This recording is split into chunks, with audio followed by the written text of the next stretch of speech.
No último final de semana, eu disputei um torneio de tênis.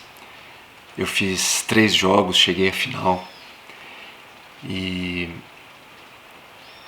hoje, já 2 dias após ter participado, eu venho pensando e refletindo sobre o que aconteceu, sobre não somente cada jogo, mas sobre essa caminhada, essa jornada dentro do torneio e o meu estado emocional em cada um desses jogos e a forma como isso foi evoluindo e como eu fui administrando isso tudo. Eu tenho praticado vir aqui fazer esses vídeos e refletir sobre como que os meus jogos de tênis me trazem informações sobre mim que eu posso usar na minha vida, não só posso, que eu devo, porque eu me conheço muito jogando tênis. E eu sinto que é mais fácil me observar enquanto eu estou jogando tênis do que enquanto eu estou agindo na vida e me relacionando com as pessoas. E desses jogos, de tudo o que acontece internamente quando eu estou nas partidas, eu tiro pistas e caminhos para tentar implementar coisas para a minha prática do tênis, sim, para melhorar como jogador, como competidor, como um atleta amador, mas principalmente como pessoa. E venho aqui para dividir isso com a esperança de que isso talvez faça sentido para quem assistir e também ajude cada um em sua própria caminhada. Então hoje eu lembrei aqui de novo desse livro do Eckhart Tolle, O Despertar de uma Nova Consciência, onde ele fala da urgência da transformação. Quando se vê diante de uma crise radical, quando seu antigo estilo de existir no mundo não funciona mais, quando sua sobrevivência é ameaçada por problemas aparentemente incontornáveis, uma forma de vida morrerá ou ultrapassará as limitações da sua condição por meio de um salto evolutivo. Responder a uma crise radical que ameace nossa própria sobrevivência. Esse é o desafio que se apresenta à humanidade neste momento. A mudança é mais profunda do que o conteúdo da nossa mente, do que nossos pensamentos. Na verdade, na essência da nova consciência está a transcendência do pensamento, a recém-descoberta capacidade de nos elevarmos ao pensamento, de compreendermos uma dimensão dentro de nós que é infinitamente mais vasta do que ele. Já não extraímos nossa identidade, o sentimento de quem somos, do fluxo incessante do pensamento. E para um indivíduo é uma libertação saber que ele não é aquela voz dentro da cabeça. Quem é ele então? É aquele que compreende isso. A consciência que é anterior ao pensamento, ao espaço em que este, ou a emoção, ou a percepção sensorial acontece. Se as estruturas da mente humana permanecerem imutáveis, vamos sempre terminar recriando fundamentalmente o mesmo mundo, os mesmos males, o mesmo distúrbio. Então, eu sinto muito uma urgência de transformação. Embora eu tenha ficado satisfeito com o meu desempenho, eu sinto que há muito ainda a evoluir e isso que eu estou passando é uma crise. E estou no meio de perceber que um estilo meu de existir no mundo não funciona mais. E jogando tênis eu vejo isso. Tanto um estilo de existir, que é o estilo que eu fico escutando uma voz dentro da cabeça. Eu acredito que os tenistas se identificam muito com isso, porque tem sempre ali uma voz dentro da nossa cabeça quando a gente está jogando, né?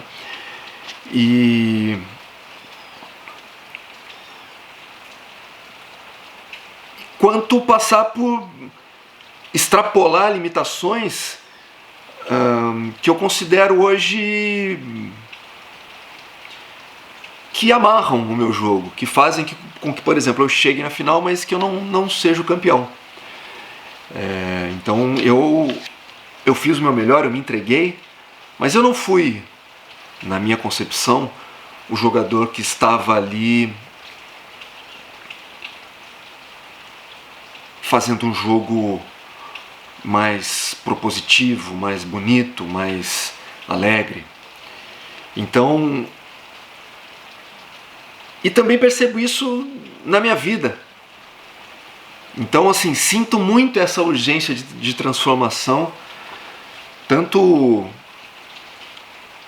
interna, na vida, quanto dentro da quadra.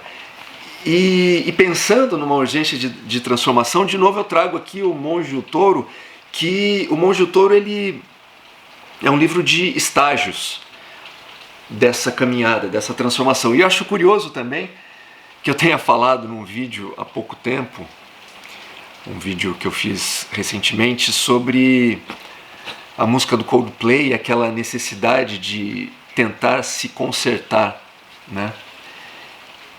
E embora possa parecer contraditório, eu acredito que não. Eu acho que a necessidade de transformação está muito na necessidade de transformação, e na própria transformação está muito uma consciência e uma aceitação de quem somos, e uma observação que vai um pouco além de tentar consertar. Mas eu separei aqui 3 trechos do Monge e o Touro que para mim simbolizam muito o estado interno que eu estava em cada uma das 3 partidas que eu disputei nesse final de semana. O primeiro estágio: procurar o touro. E isso que eu vou ler são os comentários da Monja Coen. A nossa natureza pura, simples e verdadeira está sempre presente. Entretanto, nos distanciamos da nossa própria intimidade. Onde a reencontrar? O que é mais íntimo, nosso corpo e nossa mente, parece distante e desconhecido. Apegamo-nos às aparências. Queremos riquezas e poderes comuns. Temos medo de perder, de falhar. Entre amor e ódio, gritamos pelo que julgamos ser o correto e repudiamos quem não concorda conosco. Então, temos medo de perder e de falhar. Eu sinto muito isso quando eu vou entrar numa competição. Os primeiros momentos vem muito isso em mim, esse medo. A confusão e a discórdia prevalecem.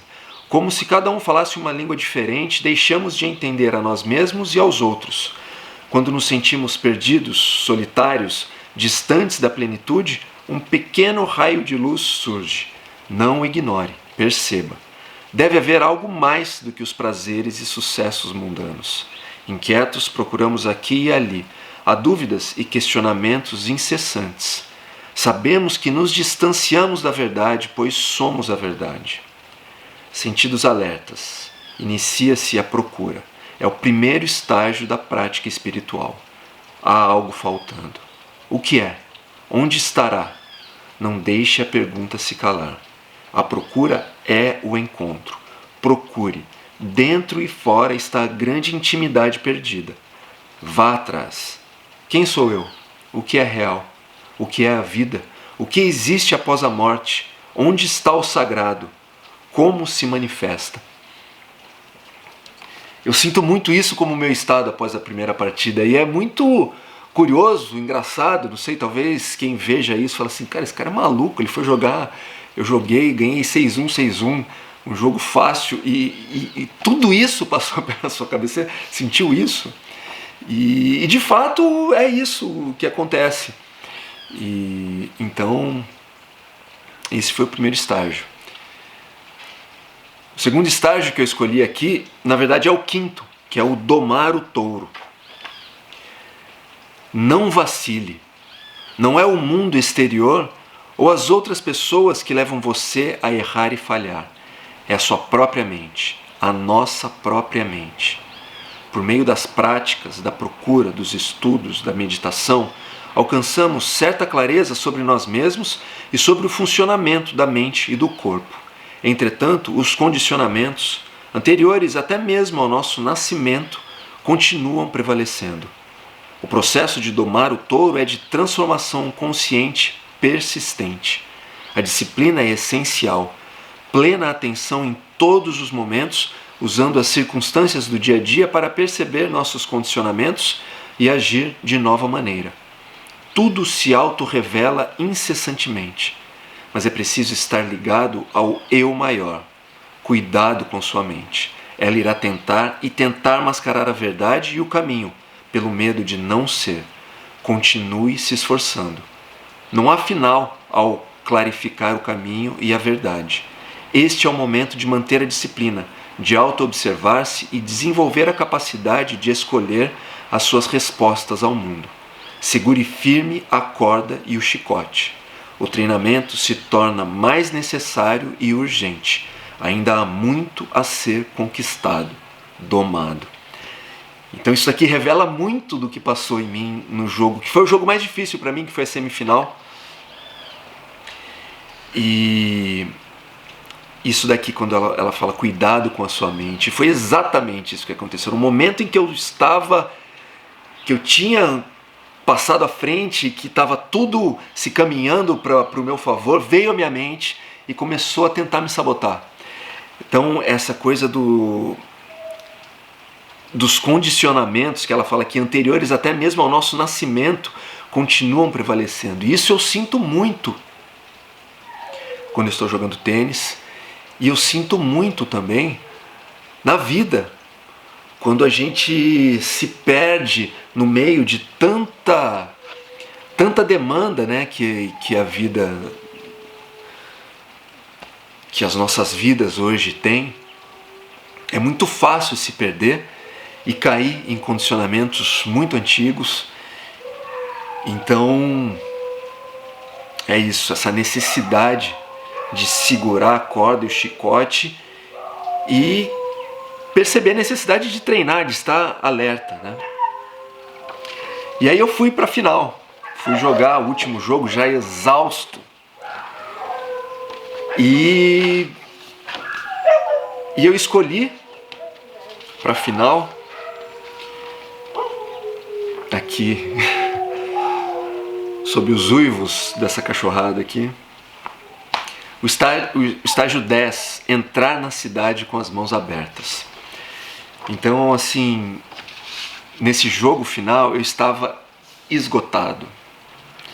Eu praticamente não tinha mais forças físicas, né? Mas eu estava ali fazendo e aí de repente me veio uma tranquilidade, uma leveza, uma alegria. E assim, o que eu vou ler aqui, eu não quero que você acredite que eu tenha alcançado esse estado, que eu tenha domado esse touro e que tenha alcançado essa iluminação. Mas eu confesso que lendo aqui eu reconheço pequenos lampejos disso que ela descreve aqui nesse meu estado final, disputando a partida final e mesmo após o jogo, após eu ter perdido a final. Não precisa de títulos, não precisa de medalhas e hábitos. Livre das amarras do mundo, se torna uma pessoa simples, tranquila e verdadeiramente feliz. Faz o que é adequado, sem ser bonzinho. Onde quer que esteja, está em casa. Todos os que encontra são seus familiares. Onde precisassem de ajuda, ela estava para ajudar. Sem orgulho, sem expectativas de ganho, sem poderes mágicos, sem superpoderes, sem milagres, sem paranormalidade. Um ser comum, um ser humano que aprecia a vida.